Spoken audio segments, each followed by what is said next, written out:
नमस्कार दोस्तों, हमारे टीआई स्टोरीज यूट्यूब चैनल पर आपका स्वागत है। पंचतंत्र की कहानियां। बगुला, भगत और केकड़ा।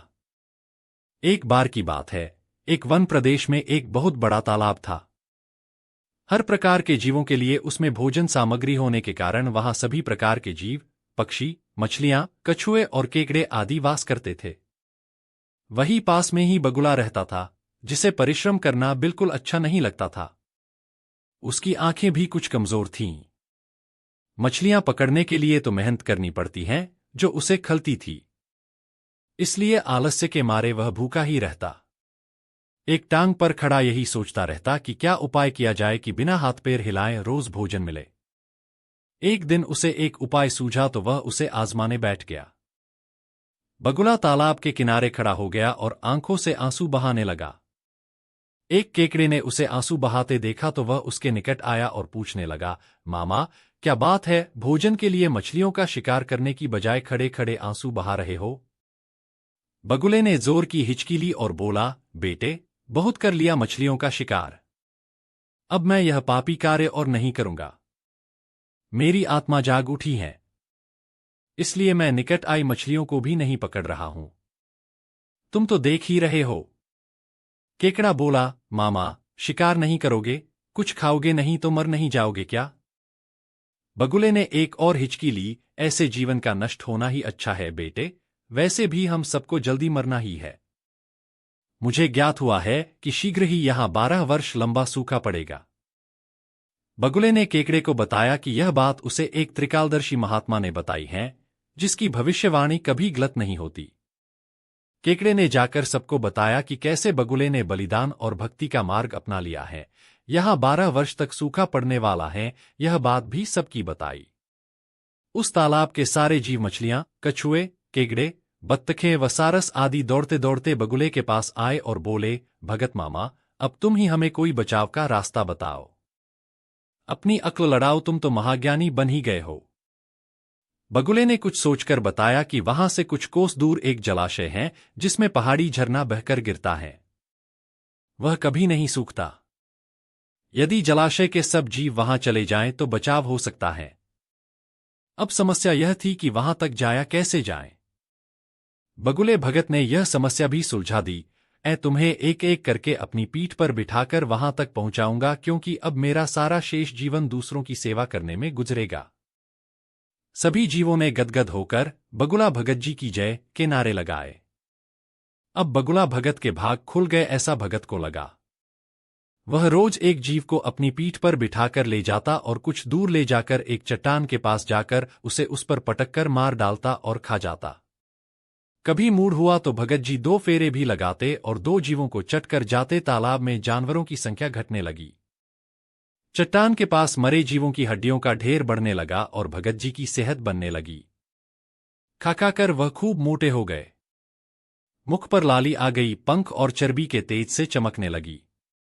उन्हें देखकर दूसरे जीव कहते, देखो, दूसरों की सेवा का फल और पुण्य भगत जी के शरीर को लग रहा है। बगुला भगत मन ही मन खूब हंसता।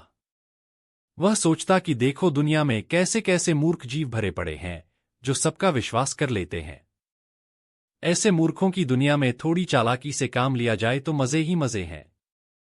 बिना हाथ पैर हिलाए खूब दावत उड़ाई जा सकती है। संसार से मूर्ख प्राणी कम करने का मौका मिलता है। बैठे बिठाए पेट भरने का जुगाड़ हो जाए तो सोचने का बहुत समय मिल जाता है।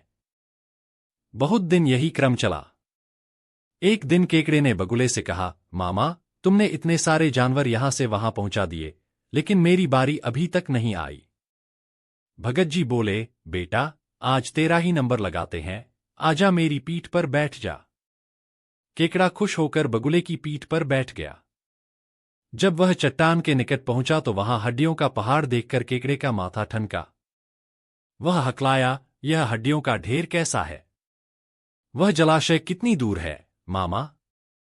बगुला भगत ठांठा करके खूब हंसा और बोला, मूर्ख, वहां कोई जलाशय नहीं है। मैं एक एक को पीठ पर बिठाकर यहां लाकर खाता हूं। आज तू मरेगा। केकड़ा सारी बात समझ गया। वह डर गया, पर उसने हिम्मत न हारी और तुरंत अपने जंबूर जैसे पंजों को आगे बढ़ाकर उनसे दुष्ट बगुले की गर्दन दबा दी और तब तक दबाए रखी जब तक उसके प्राण पखेरु न उड़ गए। फिर केकड़ा बगुले भगत का कटा सिर लेकर तालाब पर लौटा और सारे जीवों को सच्चाई बता दी कि कैसे दुष्ट बगुला भगत उन्हें धोखा देता रहा। सीख: दूसरों की बातों पर आंखें मूंद कर विश्वास नहीं करना चाहिए। वास्तविक परिस्थिति के बारे में पहले पता लगा लेना चाहिए। हो सकता है सामने वाला मनगढ़ंत कहानियां बना रहा हो और आपको लुभाने की कोशिश कर रहा हो। कठिन से कठिन परिस्थिति और मुसीबत के समय में भी अपना आपा नहीं खोना चाहिए। धीरज और बुद्धिमानी से कार्य करना चाहिए। पंचतंत्र की कहानियां। ऊंट, सियार और कौआ। किसी वन में मदोत्कट नाम का शेर निवास करता था। बाघ, कौआ और सियार, ये तीन उसके नौकर थे। एक दिन उन्होंने एक ऐसे ऊंट को देखा जो अपने साथियों से भटककर उनकी ओर आ गया था। उसको देखकर शेर कहने लगा, अरे वाह, यह तो विचित्र जीव है। जाकर पता तो लगाओ कि यह वन्य प्राणी है अथवा कि ग्राम प्राणी। यह सुनकर कौआ बोला, स्वामी, यह ऊंट नाम का जीव ग्राम्य प्राणी है और आपका भोजन है। आप इसको मारकर खा जाइए। शेर बोला, मैं अपने यहां आने वाले अतिथि को नहीं मारता। कहा गया है कि विश्वस्त और निर्भय होकर अपने घर आए शत्रु को भी नहीं मारना चाहिए। अतः उसको अभयदान देकर यहां मेरे पास ले आओ, जिससे मैं उसके यहां आने का कारण पूछ सकूं।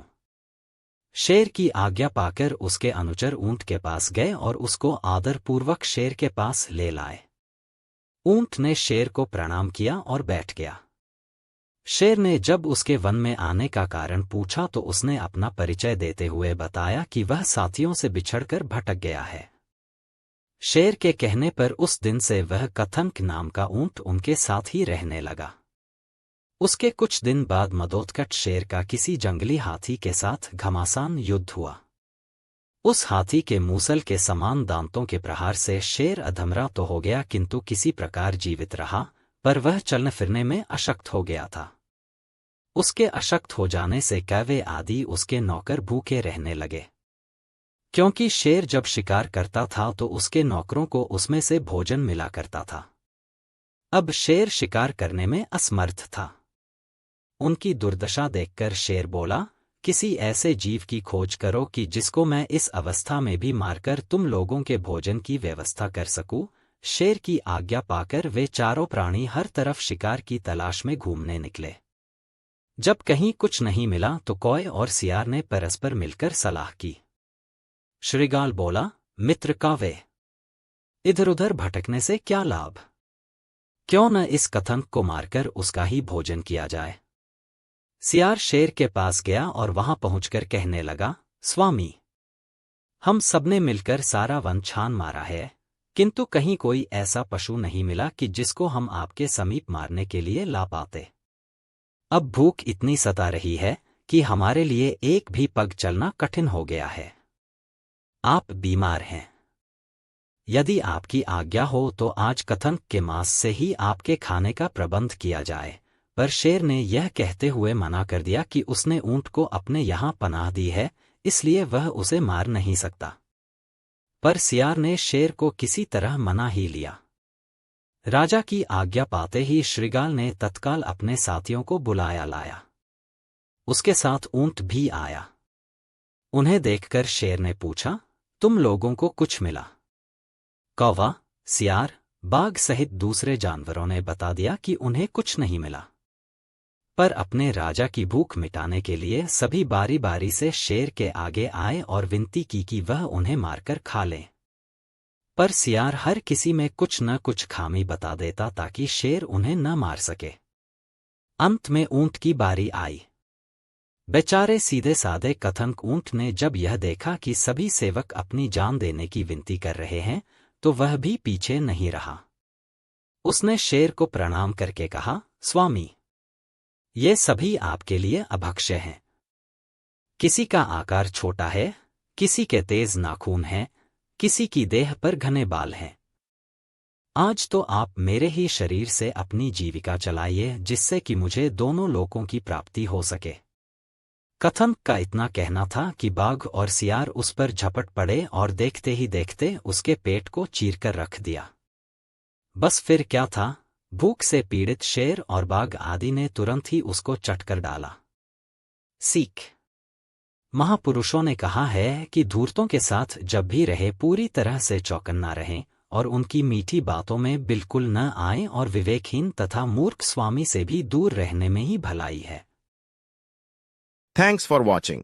आपको ये वीडियो कैसी लगी कमेंट्स में जरूर बताएं दोस्तों। ऐसी ही और वीडियो देखने के लिए हमारे चैनल को लाइक शेयर और सब्सक्राइब करें।